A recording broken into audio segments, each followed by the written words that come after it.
السلام عليكم ورحمة الله وبركاته. كل عام وانتم طيبين. النهاردة يوم عرفة. ربنا يعيدكم لها على خير إن شاء الله. بكرة العيد والجماعة بفضل الله سبحانه وتعالى صايمين وهيفطر إن شاء الله على عجوة حياني. طبعا العجوة الحياني لها كذا طريقة في التصنيع، فحبيت يعني أوضح لحضراتكم كده يعني إيه بعض تصنيع العجوة، ومن ضمنها بتنعمل بالكتة، وحلوة بتكون طبعا حلوة جدا جدا لما تنعمل مربى بالكتة وتنضرب في الخلاط. حلوة جدا للي هم الناس الضعيفة جدا جدا أو البنات الضعيفة جدا جدا، كما قال النبي صلى الله عليه وسلم وكما عملت السيدة عائشة رضي الله عنها وارضاها. وطبعا برضو العجوة بتدخل في تصنيع زي ما قلنا لحضراتكم برضو الايه الحلويات والبسكوتات وكده. وبرضو العجوة، وده المهم وده اللي طبعا يعني مخفى على ناس كثيرة، ان العجوة احسن من اللحمة.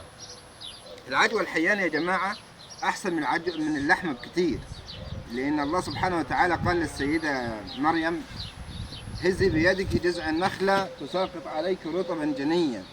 الحياني ده اساسا نخلة رطب، وهي كانت في يعني منشأها فلسطين وسينا ومصر، ونادر لما تلقاها في باقي العالم. ف يعني اثبت العلم ان العجوة للمرأة النفسة او المرأة الحامل وولدت، ان العجوة احسن لها من اللحمة في لما تتنفس على العجوة احسن من اللحمة. وهبدأ اقطع مع حضراتكم كده العجوة وهكمل مع حضراتكم. طبعا زي ما انتم شايفين بسم الله ما شاء الله العجوة الحياني ما عليهاش اي مواد حافظة. طبعا احنا البلح الحياني اهو خلاص على الابواب، وما زال بفضل الله سبحانه وتعالى العجوة الحياني محافظة على الجودة بتاعتها، يعني زي كده بسم الله ما شاء الله. تمام، نفس الجودة تمام زي كده. بسم الله ما شاء الله. اللهم صل على سيدنا محمد صلى الله عليه وسلم. يعني لو لاحظتم كده بفضل الله سبحانه وتعالى، ومتعبية في كيس زي ما انتم شفتوا، متعبية في كيس ويتحافظ على جودتها طول السنة بدون أي مواد حافظة. وطبعا أنا بفضل الله سبحانه وتعالى بشجع أهلي وإخواني وأهلي وكل وطني في مصر إنهم يهتموا بزراعة النخل الحياني، لأن هي عصبة النخل في مصر بعكس الأصناف الأخرى اللي هي مستوردة جديد. فأنا يعني هنبه، بس هقول كلمة بسيطة: أنا عمري ما هنجح بمشروع أساسا مستورد عشان أصدره، لأن البرح زي ما الجماعة عارفين يعني انزرع في مصر على إنه ينباع تصدير من 2009، وما فيش أي مصانع تعبئة وتغليف برحي للخارج تصدير، كله بينباع للمستهلك المحلي. في 2018 كان البرحي ب 50 جنيه الكيلو، دلوقتي سعر الكيلو ب 20 جنيه، وهم أصحاب المزارع عارفين الكلام ده. فطبعا أنا بحب بس أنبه يعني بسبب الأحوال وبسبب تغيير المناخ، بحب يعني أنبه بس أهلي ووطني وكل الناس المقبلين على الزراعة واصحاب المشاريع الحقيقية مش الوهمية، انهم يكتروا من زراعة النخل الحياني، لانها يعني في الازمات الغذائية اللي ربنا يحفظ البلاد والعباد هيبقى العجوة الحياني دي اهم مصدر غذائي في العالم كله. تمام، بسبب الاحوال وبسبب تغيير المناخ هتبقى العجوة الحياني دي اهم مصدر غذاء، وهو بفضل الله سبحانه وتعالى طبعا معروف عن العجوة الحياني مكمل غذائي من الدرجة الأولى.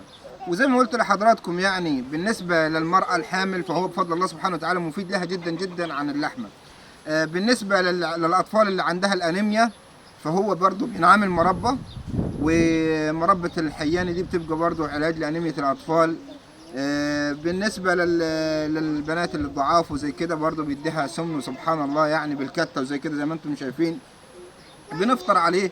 بيتحمل درجة تخزين مثلا ممكن توصل ل 3-4 سنين وهو بنفس الشكل زي كده. تمام، زائد يعني لحظة كده بعد كده شكل كده ممكن تقرب بالكاميرا.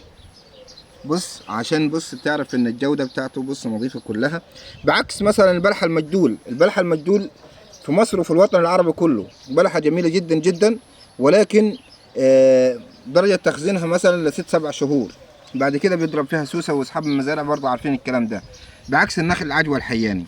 تمام، بعكس مثلا البرحي، بلحه فريشه بتتاكل طازه، مسامها 40 يوم، اللي انباع واللي باظ، ما بتتخزنش ولا بتتمر ولا اي حاجه. تمام. فالنخله الحياني طبعا بسم الله ما شاء الله معروفه رطب للمستهلك المحلي، وفي نفس الوقت بتتصنع وتنعمل عدوى زي ما انتم شايفين كده هون.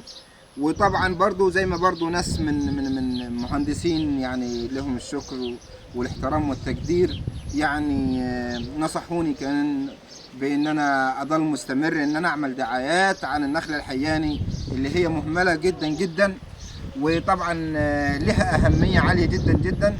وقالوا لي يعني ان العالم الافريقي والاوروبي هيبدا يستورد العدوى الحياني ده في حاله الازمات الغذائيه، ونسال الله سبحانه وتعالى ان يحفظ البلاد والعباد.